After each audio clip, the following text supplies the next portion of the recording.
America అడ్డం తిరిగిన వేళ ఉక్రెయిన్ అధ్యక్షుడు జెలెన్స్కీకి యూరోపియన్ యూనియన్ అండగా నిలబడింది. రష్యా ఉక్రెయిన్ మధ్య యుద్ధంపై ఐరోపా దేశాధినేతలతో ఇంగ్లాండ్ ప్రధాని కీర్ స్టార్మర్ ఏర్పాటు చేసినటువంటి సమావేశంలో ఉక్రెయిన్ అధ్యక్షుడు జెలెన్స్కీ పాల్గొనాలని నిర్ణయించారు.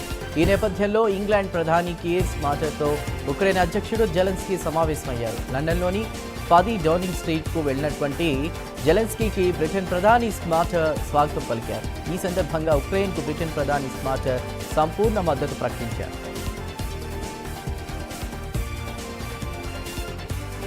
హమాస్తో కాల్పుల విరమణ ఒప్పందాన్ని పొడిగించేందుకు ఇజ్రాయెల్ అంగీకరించింది. రంజాన్ కారణంగా కాల్పుల విరమణ ఒప్పందాన్ని పొడిగించాలని అమెరికా చేసిన ప్రతిపాదనకి ఓకే అన్నామని ఇజ్రాయెల్ తెలిపింది.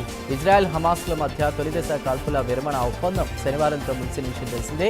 తొలిదశ కాల్పుల విరమణ ఒప్పందంలో ఈజిప్టు, ఖతర్ దేశాలు మధ్యవర్తిత్వం వహించారు. ఉక్రెయిన్ అధ్యక్షుడు జెలెన్స్కీ వెనక్కి తగ్గారు. ట్రంప్ పెట్టిన షరతులకు అంగీకరించారు. తమకు మద్దతు ఇస్తున్నందుకు అమెరికా అధ్యక్షుడు ట్రంప్ ప్రజలకు ధన్యవాదాలు తెలిపారు. ఈ మేరకు ఎక్స్లో పోస్ట్ చేశారు. ఈ 3 ఏళ్లుగా మద్దతుగా నిలిచినందుకు కృతజ్ఞతలు చెప్తున్నామన్నారు. మినరల్ డీల్కు ఒప్పుకుంటున్నామని జెలెన్స్కీ స్పష్టం చేశారు. సెక్యూరిటీ గ్యారంటీ లేకుండా యుద్ధ విరమణ ఒప్పందం చాలా ప్రమాదకరమని అన్నారు.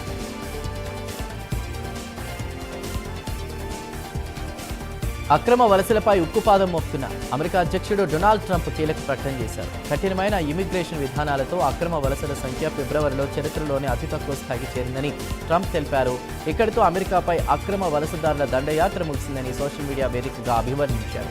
అమెరికా మెక్సికో సరిహద్దుల్లో అక్రమ వలసలు భారీగా తగ్గినట్లు ట్రంప్ వెల్లడించారు. జో బైడెన్ అధికారంలో ఉన్న సమయంలో ప్రతి నెలా దేశంలోకి 3 లక్షల మంది అక్రమంగా ప్రవేశించేవారని ట్రంప్ గుర్తు చేశారు. అమెరికా అధ్యక్ష ఎన్నికల్లో పోటీ చేసిన భారత సంతతికి చెందిన వివేక్ రామస్వామి వివాదంలో చిక్కుకున్నారు. ఆయన ఇటీవల చెప్పులు లేకుండా ఒక ఇంటర్వ్యూలో పాల్గొన్నారు. దీనికి సంబంధించిన ఫోటోలు, వీడియోలు సోషల్ మీడియాలో వైరల్గా మారాయి. వీటిని చూసిన కొందరు రామస్వామిని సోషల్ మీడియాలో ట్రోల్ చేస్తున్నారు. ఆయనను అమెరికన్ వ్యతిరేకి అని, మొరటివాడని వ్యాఖ్యానిస్తున్నారు. భారతదేశంతో పాటు దక్షిణ, తూర్పు ఆసియాల్లో ఇంట్లో పాదరక్షలు తొలగించడం సర్వసాధారణమని కొందరు కామెంట్ చేస్తున్నారు. మహారాష్ట్రలో శాంతి భద్రతలపై కేంద్ర యువజన వ్యవహారాల శాఖ సహాయ మంత్రి రక్షా ఖడ్సే ఆందోళన వ్యక్తం చేశారు. జల్గావ్ జిల్లా ముక్తాయ్ నగర్లో ఇటీవల జరిగిన ఓ కార్యక్రమంలో పాల్గొన్న తన కుమార్తెను కొందరు యువకులు వేధించారని చెప్పింది. దీనిపై పోలీసులకు ఫిర్యాదు చేసినట్లు తెలిపారు. మహాశివరాత్రి సందర్భంగా ఏటా సంత్ ముక్తాయ్ యాత్ర నిర్వహిస్తారని, స్నేహితులతో కలిసి ఆ యాత్రకు వెళ్లిన తన కుమార్తెని కొందరు యువకులు వేధించారని తెలిపారు. అడ్డుకున్న భద్రతా సిబ్బందిపైన దురుసుగా ప్రవర్తించారన్నారు రక్షా ఖడ్సే. తెలుగు రాష్ట్రాల్లో రేపు ఎమ్మెల్సీ ఎన్నికల కౌంటింగ్ జరగనుంది. ఏపీలో 3, తెలంగాణలో 3 ఎమ్మెల్సీ స్థానాలకు కౌంటింగ్ నిర్వహించనున్నారు. ఉదయం 8 గంటల నుంచి కౌంటింగ్ ప్రారంభం కానుంది. కరీంనగర్, నిజామాబాద్, ఆదిలాబాద్, మెదక్ ఎమ్మెల్సీ ఎన్నికల కౌంటింగ్కు కరీంనగర్ అంబేద్కర్ స్టేడియంలో ఏర్పాట్లు చేశారు. గ్రాడ్యుయేట్స్ కోసం 21 టేబుళ్లు, టీచర్స్ కోసం 14 టేబుల్ ఏర్పాటు చేశారు. ఉభయ గోదావరి జిల్లాల గ్రాడ్యుయేట్ ఎమ్మెల్సీ ఎన్నికకు ఏలూరులో కౌంటింగ్ నిర్వహించనున్నారు. సిఆర్ రెడ్డి ఇంజనీరింగ్ కాలేజీలో కౌంటింగ్ ఏర్పాట్లు చేశారు. 28 టేబుళ్లపై 17 రౌండ్లలో ఓట్లను లెక్కించేలా ఏర్పాట్లు చేశారు. విశాఖపట్నంలోని రిషికొండ బీచ్ అత్యంత ప్రతిష్టాత్మకమైన బ్లూ ఫాగ్ గుర్తింపును కోల్పోయింది. రిషికొండ వద్ద 600 మీటర్ల తీర ప్రాంతాన్ని బ్లూ ఫాగ్ బీచ్గా ధృవీకరిస్తూ 2020లో డెన్మార్క్కు చెందిన ఫౌండేషన్ ఫర్ ఎన్విరాన్మెంటల్ ఎడ్యుకేషన్ సంస్థ సర్టిఫికేట్ అందించింది. అయితే కొంతకాలంగా ఇక్కడ బీచ్లోకి సునకాలు రావడం, సీసీ కెమెరాలు పనిచేయకపోవడం, వ్యర్థాలు పేరుకుపోవడం, మూత్రశాలలు, దుస్తులు మార్చుకునే గదులు అధ్వానంగా తయారయ్యాయి. నడక మార్గాలు దెబ్బతిన్న విషయాన్ని గుర్తించిన కొందరు ఫోటోలతో FEE సంస్థకు గత నెల 13న ఫిర్యాదు చేశారు. దీనిని తీవ్రంగా పరిగణించిన సంస్థ రిషికొండ బీచ్కు బ్లూ ఫాగ్ గుర్తింపును రద్దు చేశారు. దీంతో పర్యాటక శాఖ అధికారులు నిన్న తీరంలోని జెండాలను కిందికి దించేశారు. SLBC టన్నెల్లో రెస్క్యూ ఆపరేషన్ కొనసాగుతోంది. GPR ఇచ్చినటువంటి 6 మార్కింగ్స్లో సిబ్బంది తవ్వకాలు చేస్తున్నారు. నిన్న రాత్రి GPRతో మరోసారి సర్వే చేశారు. ఒక చోట కేవలం ఐరన్ రాడ్స్ ఉన్నట్లు గుర్తించారు. ఇక డ్రిల్లింగ్ లేకుండా తవ్వకాలు చేస్తున్నారు. తవ్వుతున్న కొద్దీ నీరు ఉబికి వస్తోంది. నీరు ఉబికి రావడంతో తవ్వకాలు కష్టతరంగా మారాయి.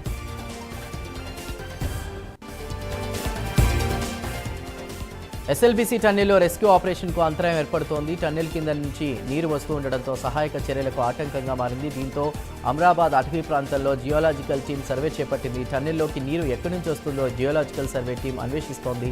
టన్నెల్ పైభాగంలో అమరాబాద్ టైగర్ రిజర్వ్ ఫారెస్ట్ ఉంది. వాగుల ప్రవాహం వల్లే ఎస్ఎల్బీసీ సొరంగంలోకి నీరు చేరుతుందని, మల్లెల తీర్థం నుంచి పెద్ద ప్రవాహం పారుతున్నట్లు గుర్తించారు. మల్లెల తీర్థం నుంచి కృష్ణానది వైపు ప్రవాహం సాగుతుందని తెలిపారు. ప్రమాద స్థలం పైభాగంలో 450 మీటర్ల లోతున పొరలు ఉన్నట్లు గుర్తించారు.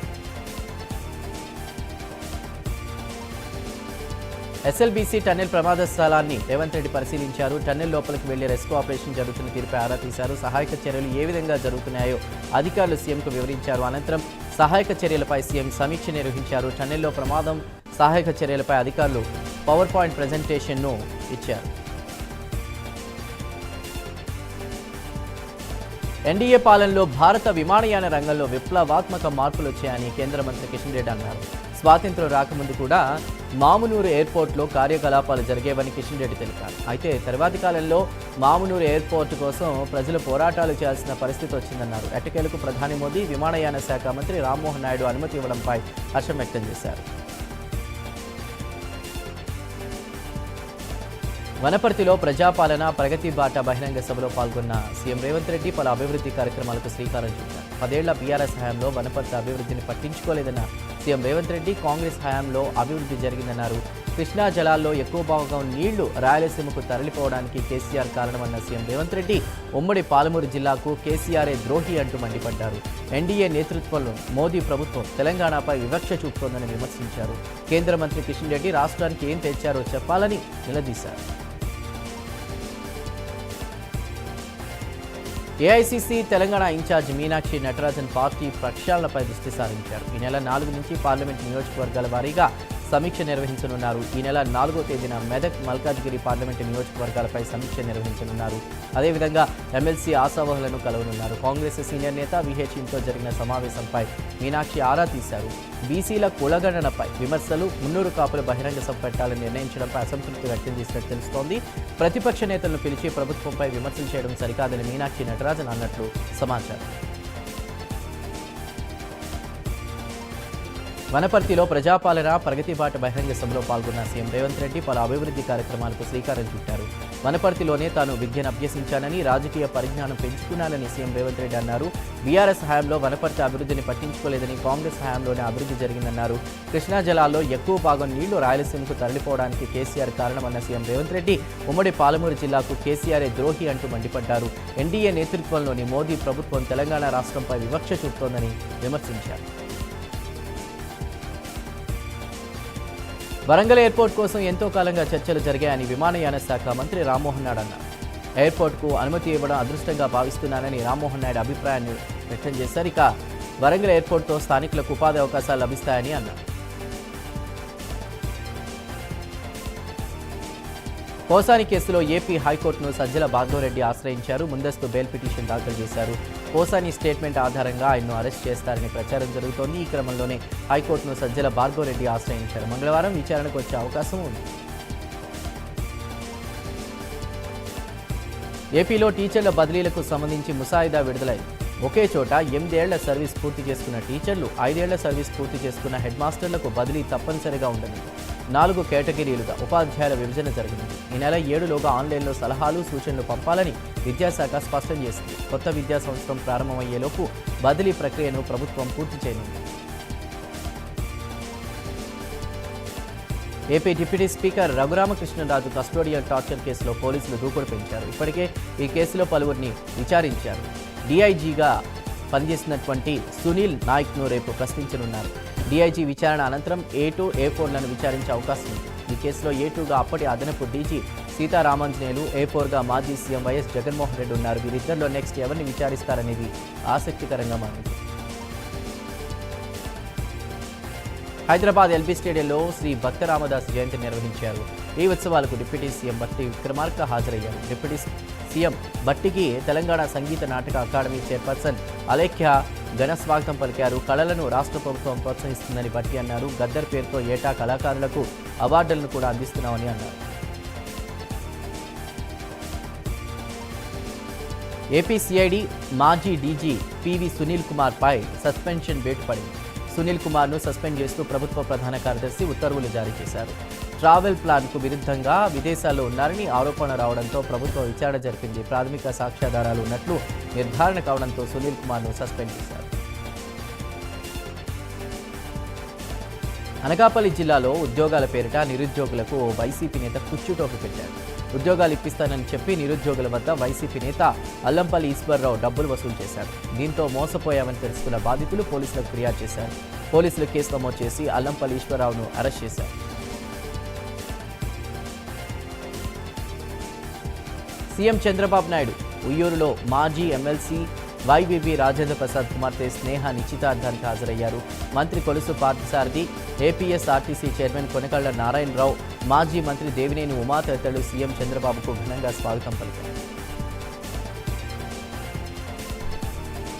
రాజన్న సిరిసిల్ల జిల్లా తంగళ్లపల్లి మండలం జిల్లెళ్లకు చెందినటువంటి రైతు అబ్బాడి రాజిరెడ్డిని బీఆర్ఎస్ వర్కింగ్ ప్రెసిడెంట్ కేటీఆర్ పరామర్శించారు. ప్రభుత్వం పెట్టిన కేసులో రాజిరెడ్డి జైలుకు వెళ్లి విడుదలయ్యారు. కేటీఆర్ లేకపోతే తాను ఎన్నో రోజులు జైలు జీవితం గడిపేవాడినని రాజిరెడ్డి అన్నారు. కేటీఆర్కు జీవితాంతం రుణపడి ఉంటానని తెలిపారు. తన వల్ల జైలుకు వెళ్లావంటూ రాజిరెడ్డికి కేటీఆర్ క్షమాపణ చెప్పారు. గరీబోళ్ల మీద ఈ ప్రభుత్వం కుట్ర చేస్తుందని ఆరోపించారు. కేసుల గురించి భయపడవద్దని తాను చూసుకుంటానని కేటీఆర్ భరోసా ఇచ్చారు. వైఎస్ఆర్ కాంగ్రెస్ పార్టీ కార్యకర్తలకు సాయం చేస్తే పాముకు పాలు పోసినట్లే అని చంద్రబాబు మాట్లాడడం సిగ్గుచేటిన వైసీపీ నేత భూమన కరుణాకర్ రెడ్డి విమర్శించారు. సీఎం చంద్రబాబు 95% హామీలను గాలికొదిలేశారని అన్నారు. అధికారంలోకి వచ్చి 9 నెలలు అయినప్పటికీ సంక్షేమం పట్టించుకోలేదని తెలిపారు. అభివృద్ధి ఎక్కడా కనిపించడం లేదన్నారు. ప్రజలు చంద్రబాబుకు బుద్ధి చెప్పడానికి సిద్ధంగా ఉన్నారని కరుణాకర్ రెడ్డి తెలిపారు. శ్రీ సత్యసాయి జిల్లా గోరంట్ల పంచాయతీ సర్పంచ్ సరోజ మంత్రి సవిత సమీక్షలో టీడీపీలో చేరారు. మంత్రి సవిత చేస్తున్న అభివృద్ధిని చూసి టీడీపీలో చేరినట్లు సర్పంచ్ భర్త నాగేనాయక్ తెలిపారు. టీడీపీలోకి రావడంతో తన సొంత ఇంటిని తాను వచ్చినంత ఆనందం కలుగుతోందంటూ కూడా ఆయన తెలిపారు.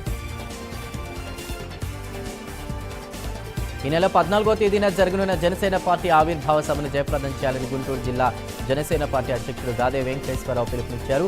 గత ప్రభుత్వం ఫైబర్ నెట్లో సుమారుగా 1300 మందిని నియమించి నెలకు 2 కోట్లు దోచిపెట్టిందని ఆయన ఆరోపించారు.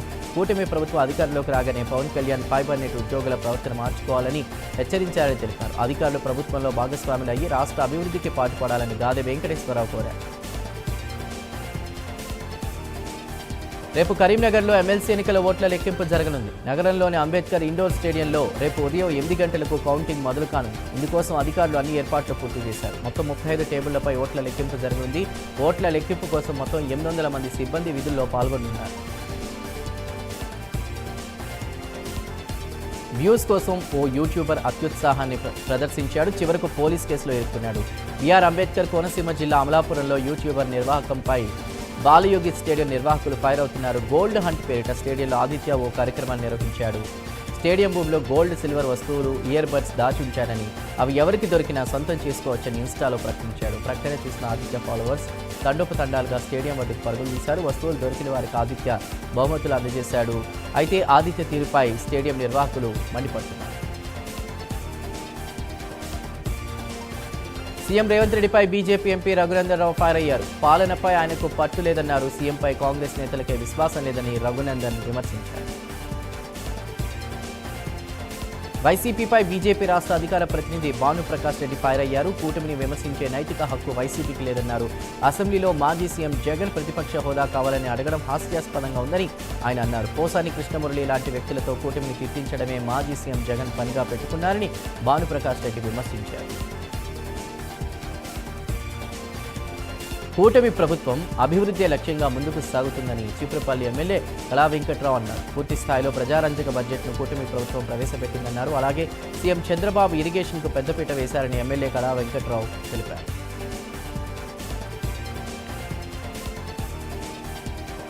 ఉమ్మడి ఆంధ్రప్రదేశ్ మాజీ స్పీకర్ దుద్దిల్ల శ్రీపాదరావు జయంతి సందర్భంగా శాసనసభ లాంజ్లో ఘనంగా జయంతి నిర్వహించారు. దుద్దిల్ల శ్రీపాదరావు చిత్రపటానికి శాసనమండలి చైర్మన్ గుత్తా సుఖేందర్ రెడ్డి పూలమాలలు వేసి నివాళులర్పించారు. తెలంగాణ స్పీకర్ గడ్డం ప్రసాద్ కుమార్, శాసనమండలి ప్రతిపక్ష నేత మధుసూదనాచారి, జగిత్యాల నారాయణఖేడ్ ఎమ్మెల్యేలు సంజయ్, సంజీవ్ రెడ్డి, లెజిస్లేచర్ సెక్రటరీ నరసింహాచార్యులు దుద్దిల్ల శ్రీపాదరావు చిత్రపటానికి నివాళులర్పించారు. మాజీ మంత్రులు కేటీఆర్, హరీష్ రావులపై కాంగ్రెస్ నేత అద్దంకి దయాకర్ ఫైర్ అయ్యారు. రాజకీయ ఉపన్యాసాల కోసం కేటీఆర్, హరీష్ రావు రోజుకు అబద్ధం ఆడుతున్నారని ఆరోపించారు. సామాన్య రైతు కుటుంబం నుండి వచ్చి ముఖ్యమంత్రి అయిన రేవంత్ రెడ్డిని చూసి జీర్ణించుకోలేక కేటీఆర్, హరీష్ రావు అక్కసు వెళ్లగక్కుతున్నారని అన్నారు. అన్నమయ్య జిల్లా ముదిరేని వడ్డేపల్లిలో దారుణం జరిగింది. వడ్డేపల్లి గ్రామ శివారులో టీడీపీ సీనియర్ కార్యకర్త వారధిని గుర్తు తెలియని వ్యక్తులు హత్య చేశారు. కల్వర్టు నిర్మాణ పనుల వద్ద నిద్రిస్తున్న సమయంలో గుర్తు తెలియని వ్యక్తులు బండరాళ్లతో కొట్టి హత్య చేశారు. విషయం తెలుసుకున్న మంత్రి మండిపల్లి రాంప్రసాద్ ఘటనా స్థలాన్ని పరిశీలించారు. మృతుడి కుటుంబానికి అండగా ఉంటామని మంత్రి హామీ ఇచ్చారు. విజయవాడ కనకదుర్గ గుడిలో 8 ఫైళ్లు మాయమైనట్లు అధికారులు గుర్తించారు. ఈ విషయంపై ఉద్యోగులను ఈవో దేవాదాయ శాఖ కమిషనర్ రామచంద్రమోహన్ వివరణ అడిగారు. అయితే ఉద్యోగులు సమాధానం చెప్పకుండా మౌనంగా ఉండిపోయారు. కోర్టుకు వెళ్లిన ఉద్యోగుల సర్వీస్ సంబంధించినటువంటి ఫైళ్లు కనిపించకపోవడంతో ఉద్యోగులపై ఈవో ఆగ్రహం వ్యక్తం చేశారు. ప్రస్తుతానికి హెడ్ ఆఫీస్ నుంచి ఫైళ్లు తీసుకొచ్చి కోర్టులో కౌంటర్ వేయడానికి చర్యలు తీసుకుంటున్నారు. నంద్యాల జిల్లా మహానంది పుణ్యక్షేత్రంలో మహాశివరాత్రి బ్రహ్మోత్సవాలు మహాపూర్ణాహుతితో ముగిశాయి. వేద పండితుల వేద మంత్రాలతో పూజా కార్యక్రమాలు నిర్వహించారు. వేద పండితుల వేద మంత్రాలతో ఆలయ ఈవో నల్లకాల్వ శ్రీనివాసరెడ్డిచే మహాపూర్ణాహుతి కార్యక్రమాన్ని నిర్వహించారు. ఆలయంలోని రుద్రగుండం పుష్కరిణిలో త్రిశూల చండీశ్వర స్నాన పూజలను నిర్వహించారు. మహబూబాబాద్ జిల్లా కురవిలో భద్రకాళి సమేత వీరభద్రస్వామి తెప్పోత్సవం ఘనంగా జరిగింది. తెప్పోత్సవంలో భాగంగా స్వామి అమ్మవార్ల ఉత్సవ విగ్రహాలకు ఘనంగా ఊరేగింపు నిర్వహించారు. తెప్పోత్సవ వేడుకలను తిలకించేందుకు జిల్లాలోని వివిధ ప్రాంతాల నుంచి భక్తులు భారీగా తరలివచ్చారు. కాకినాడ జిల్లాలోని పిఠాపురం శ్రీపాద శ్రీవల్లభ మహాసంస్థానంలో మైత్రి చారిటబుల్ ట్రస్ట్ ఆధ్వర్యంలో సవిత్రు కాటక మహాయాగాన్ని నిర్వహించారు. ఈ మహాయాగాన్ని తిలకించేందుకు అధిక సంఖ్యలో భక్తులు తరలివచ్చారు. లోక కళ్యాణార్థం ఈ యాగాన్ని చేస్తున్నట్లు ట్రస్ట్ ఫౌండర్ మీనాక్షి గిరిదారి తెలిపారు. అన్నమయ్య జిల్లా లక్కిరెడ్డిపల్లి మండలం అనంతపురం గంగమ్మ జాతరలో మధ్య ఏరులేపాలి. అనంతపురం గంగమ్మ జాతరలో మద్యం షాపులు వేశారు. ఎన్నడూ లేని విధంగా ఈ ఏడాది గంగమ్మ జాతరలో మధ్య 24 గంటలు అందుబాటులో ఉండడంతో మందు బాబులు తాగి ఊగారు. జాతరలో మద్యం అమ్మకాలు జరుగుతున్నా అధికారులు పట్టనట్టు వ్యవహరిస్తున్నారని పలువురు భక్తులు మండిపడుతున్నారు.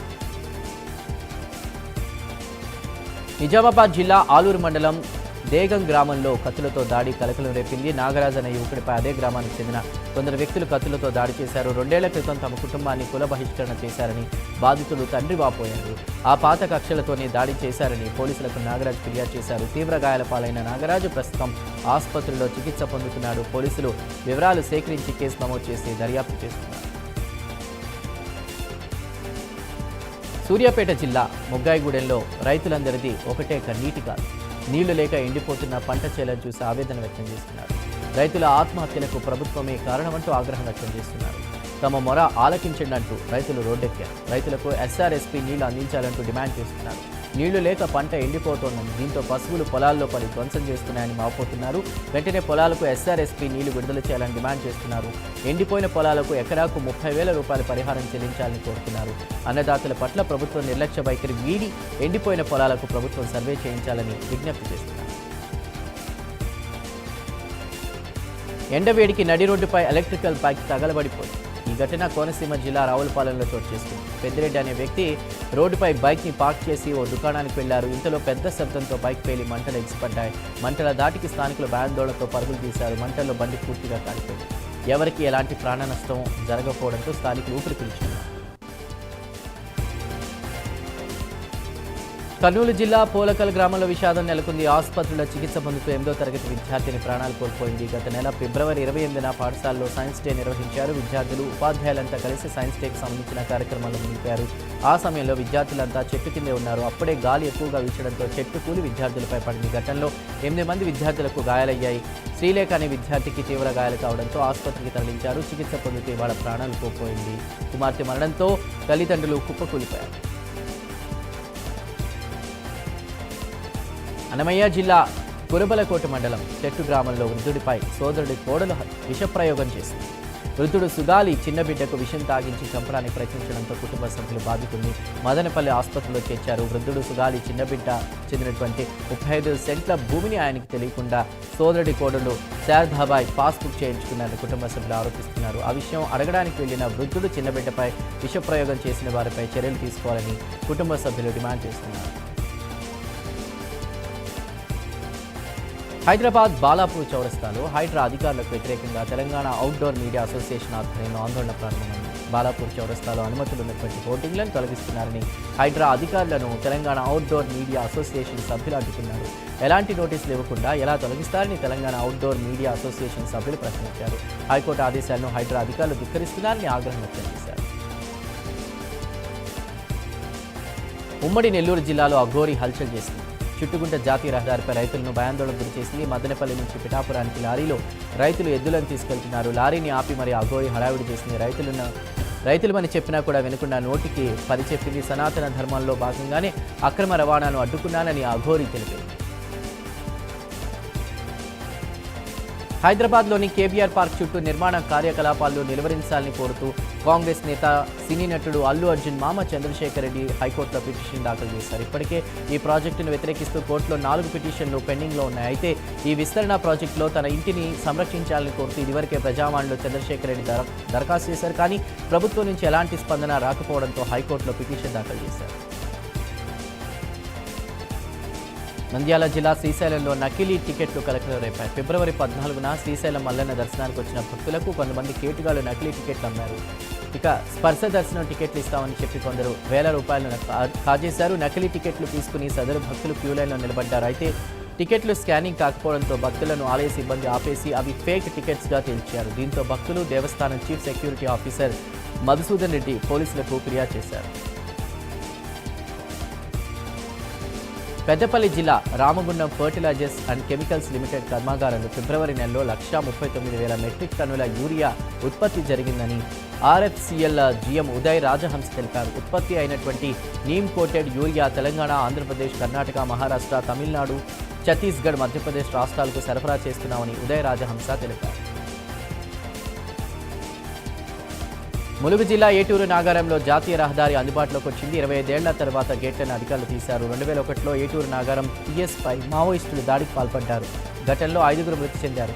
పిఎస్ ఎదుట జాతీయ రహదారిని మూసివేస్తూ పోలీసులు గేట్లు ఏర్పాటు చేశారు. అప్పటి నుంచి వాహనదారులు తీవ్ర ఇబ్బందులు పడుతున్నారు. తాజాగా తిరిగి గేట్లు ఓపెన్ కావడంతో స్థానికులు హర్షం వ్యక్తం చేస్తున్నారు. గాజువాకలోని 65వ వార్డులో సిపిఐ కార్యదర్శి సత్యనారాయణ ఆధ్వర్యంలో టిట్కో ఇళ్ల లబ్ధిదారులు ఆందోళన తెలిపారు. 10 ఏళ్ల క్రితం నిర్మించిన టిట్కో ఇళ్లలో ఎలాంటి మౌలిక సదుపాయాలు కల్పించడం లేదని ఆవేదన వ్యక్తం చేశారు. వెంటనే అధికారులు స్పందించి టిట్కో ఇళ్లలో మౌలిక సదుపాయాలు కల్పించి తమకు అప్పగించాలని డిమాండ్ చేశారు. మేడ్చల్ జిల్లా కుత్బుల్లాపూర్ మండలం జగద్గిరిగుట్టలో బస్ డిపో నిర్మించాలని స్థానికులు ధర్నా చేశారు. జగద్గిరిగుట్ట పాత బస్ డిపో స్థితిగతులు దయనీయంగా మారాయని స్థానికులు వాపోయారు. బస్సులను పార్కింగ్ చేసేందుకు తగిన స్థలం లేకపోవడంతో పాటు రాత్రిపూట వివిధ జిల్లాల నుంచి వచ్చేటువంటి సుమారు 40 బస్సులకు పార్కింగ్ కష్టతరంగా మారిందని అన్నారు. ఇప్పటికైనా ప్రభుత్వం స్పందించి బస్ డిపో నిర్మాణానికి తక్షణమే నిర్ణయం తీసుకోవాలని కోరారు.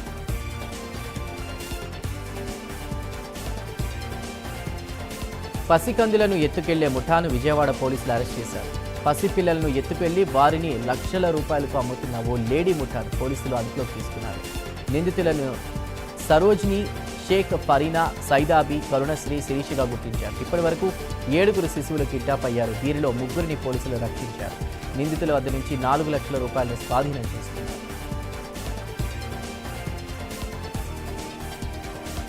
సరూర్ నగర్ పోలీస్ స్టేషన్ పరిధిలోని పిఎన్టీ కాలనీ ట్రాన్స్జెండర్ల నివాసాలపై పోలీసులు దాడులు జరిపారు. అర్ధరాత్రి రోడ్లపై అసాంఘిక కార్యకలాపాలను వాటికి పాల్పడుతున్నారంటూ ఫిర్యాదులు రావడంతో పోలీసులు దాడులు జరిపారు. 10 మంది ట్రాన్స్జెండర్లను పోలీసులు అదుపులోకి తీసుకున్నారు. వారి వద్ద నుంచి సెల్ ఫోన్లను స్వాధీనం చేసుకున్నారు. అక్రమంగా గంజాయిని తరలిస్తున్న నిందితుడిని పోలీసులు అరెస్ట్ చేశారు. నిందితుడి వద్ద నుంచి 102 కేజీల గంజాయిని స్వాధీనం చేసుకున్నట్లు భువనగిరి డీసీపీ రాజేష్ చంద్ర తెలిపారు. ఒక కారు, 2 మొబైల్ ఫోన్లు సీజ్ చేశామన్నారు. నిందితుడిని అరెస్ట్ చేసి రిమాండ్కు తరలించారు. హైదరాబాద్ శివారు రావిలాలలో దొంగలు రెచ్చిపారు. గుర్తు తెలియని వ్యక్తులు ఏటీఎం మిషన్ను కట్ చేసి 30 లక్షల రూపాయలు ఎత్తుకెళ్లారు. దుండగలు కారులో వచ్చి గ్యాస్ కట్టర్తో ఏటీఎంను కట్ చేశారు. దొంగతనం చేస్తున్న దృశ్యాలు సీసీ కెమెరాలు రికార్డయ్యాయి. దొంగలను పట్టుకునేందుకు 3 ప్రత్యేక బృందాలను అధికారులు ఏర్పాటు చేశారు. పల్నాడు జిల్లా ముప్పాళ్ల మండలం పలుదేవర్లపాడులో గొర్రెలను దుండగులు ఎత్తుకెళ్లారు. 15 గొర్రెలను కారులో ఎక్కించారు. సీసీ కెమెరాల్లో దృశ్యాలు రికార్డయ్యాయి. ఘటనపై పోలీసులకు గొర్రెల యజమాని ఫిర్యాదు చేశారు. నిందితుల కోసం పోలీసులు గాలిస్తున్నారు. నల్గొండ జిల్లా చిట్యాల మండలం పెద్దకాపర్తి శివార్లో రోడ్డు ప్రమాదం జరిగింది. పెద్దకాపర్తి జాతీయ రహదారిపై ఓ కారును కంటైనర్ లారీ ఢీకొట్టడంతో ముందు వెళ్తున్నటువంటి ప్రైవేట్ బస్సు కిందకి కారు దూసుకెళ్లింది. ఈ ప్రమాదంలో ఇద్దరు మరణించగా మరో ఇద్దరికి గాయాలయ్యాయి. మృతులు నల్గొండకు చెందిన సయ్యద్ నవాజ్ మహమ్మద్ జుబైర్గా గుర్తించారు. మద్యం మత్తులో ఓ వ్యక్తిపై ముగ్గురు యువకులు దాడి చేసిన ఘటన పల్నాడు జిల్లా సత్తెనపల్లిలో చోటు చేసుకుంది. సత్తెనపల్లిలో 6వ వార్డుకు చెందిన తమ్మిశెట్టి ఆంజనేయులు అనే వ్యక్తి సరుకుల నిమిత్తం దుకాణం వద్దకు వెళ్లారు. అయితే ఈ నేపథ్యంలో ఆంజనేయులపై ముగ్గురు యువకులు మారణాయుధాలతో దాడి చేసినట్లు స్థానికులు తెలిపారు. ఈ దాడిలో ఆంజనేయులు ముగ్గురు యువకులకు స్వల్ప గాయాలయ్యాయి. నంద్యాల జిల్లా ఆత్మకూరు నీలితోటి వీధిలో కలుషిత నీరు తాగి మరో వ్యక్తి మరణించారు. రామచంద్రుడు నాయక్ అనే వ్యక్తికి వాంతులు విరేచనాలు కావడంతో కుటుంబ సభ్యులు ఆయన్ని కర్నూలు ఆసుపత్రికి తరలించారు. చికిత్స పొందుతూ రామచంద్రుడు నాయక్ మృతి చెందినట్లు వైద్యులు తెలిపారు. కలుషిత నీరు తాగి ఇప్పటికే ముగ్గురు మరణించారని గ్రామస్తులు ఆవేదన వ్యక్తం చేశారు. జయశంకర్ భూపాలపల్లి జిల్లాలో సంచలనం సృష్టించిన రాజలింగమూర్తి హత్య కేసులో పోలీసులు దర్యాప్తు వేగవంతం చేశారు. ఈ కేసులో ఏ9 పుల్ల నరేష్ను పోలీసులు రిమాండ్కు తరలించారు. మిగిలిన నిందితులను కూడా త్వరలోనే పట్టుకుంటామని పోలీసులు తెలిపారు. ఇప్పటికే ఈ కేసులో 9 మందిని అరెస్ట్ చేశారు. ఇక ఈ కేసులో ఏ8గా ఉన్నటువంటి బీఆర్ఎస్ నేత కొత్త హరిబాబు పరారీలో ఉన్నారు. హరిబాబు కోసం పోలీసులు గాలిస్తున్నారు. బొలివియాలో ఘోర రోడ్డు ప్రమాదం చోటు చేసుకుంది. ప్రధాన రహదారిపై 2 బస్సులు ఢీకొన్నాయి. ఈ ప్రమాదంలో 37 మంది ప్రయాణికులు మృతి చెందగా మరో 39 మందికి గాయాలయ్యాయి.